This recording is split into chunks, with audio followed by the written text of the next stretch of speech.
कहते हैं स्वस्थ शरीर में स्वस्थ आत्मा निवास करती है।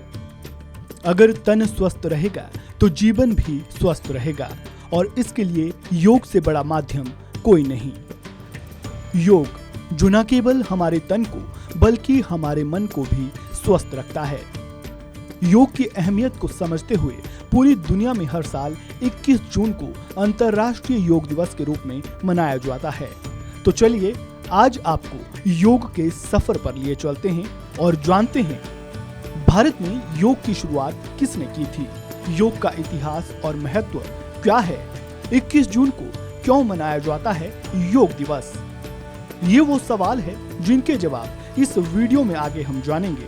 तो चलिए इस सफर को शुरू करते हैं। सबसे पहले बात अगर योग के इतिहास की करें तो भारत में योग का इतिहास लगभग 5000 साल पुराना है। भारत में ऋषि मुनियों के दौर से योगा अभ्यास होता आ रहा है। शारीरिक रूप से फिट रहने और मानसिक शांति व अध्यात्म के लिए लोग योग प्राचीन काल से ही कर रहे हैं। योग विद्या में शिव को आदि योगी माना जाता है, यानी भगवान शिव योग के जनक थे। वेदों के अनुसार योग जीवात्मा और परमात्मा का मिलन है। योग अहंकार का विनाश करता है। जिस पल चित्त की वृत्तियां समाप्त हो जाएं, तब योग का एक कण प्रारंभ होता है। पूरी दुनिया में योग की उत्पत्ति सबसे पहले भारत में ही हुई थी। इसके बाद ये दुनिया के अन्य देशों में लोकप्रिय हुआ।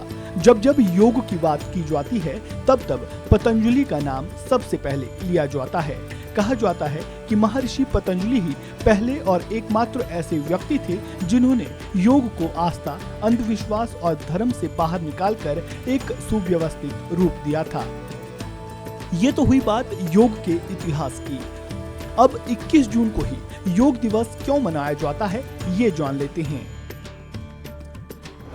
पंचांग के अनुसार 21 जून को उत्तरी गोलार्ध का सबसे लंबा दिन होता है, जिसे ग्रीष्म संक्रांति कहते हैं। ग्रीष्म संक्रांति के बाद सूर्य दक्षिणायन, जिसे देवताओं की रात्रि भी कहा जाता है, होता है।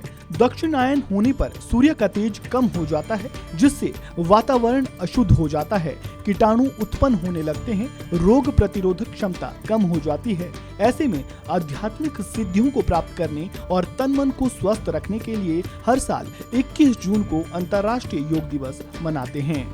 अंतर्राष्ट्रीय योग दिवस मनाने की शुरुआत 2015 में हुई थी। इसका श्रेय प्रधानमंत्री नरेंद्र मोदी को दिया जाता है, जिन्होंने खुद 69वीं संयुक्त राष्ट्र महासभा में योग दिवस का प्रस्ताव रखा था। 11 दिसंबर 2014 को यूएन के सभी 193 सदस्य ने इस प्रस्ताव पर हामी भरी थी। इस प्रस्ताव को मानते ही ये निश्चय किया गया था कि 21 जून का दिन अंतर्राष्ट्रीय योग दिवस के रूप में मनाया जाएगा। तो ये थी कहानी योग की शुरुआत से लेकर अब तक के सफर की। आपको जानकारी कैसी लगी कमेंट बॉक्स में राय जरूर दें और इसी तरह की मजेदार और रोचक जानकारियों के लिए वन इंडिया को सब्सक्राइब करना बिल्कुल ना भूलें।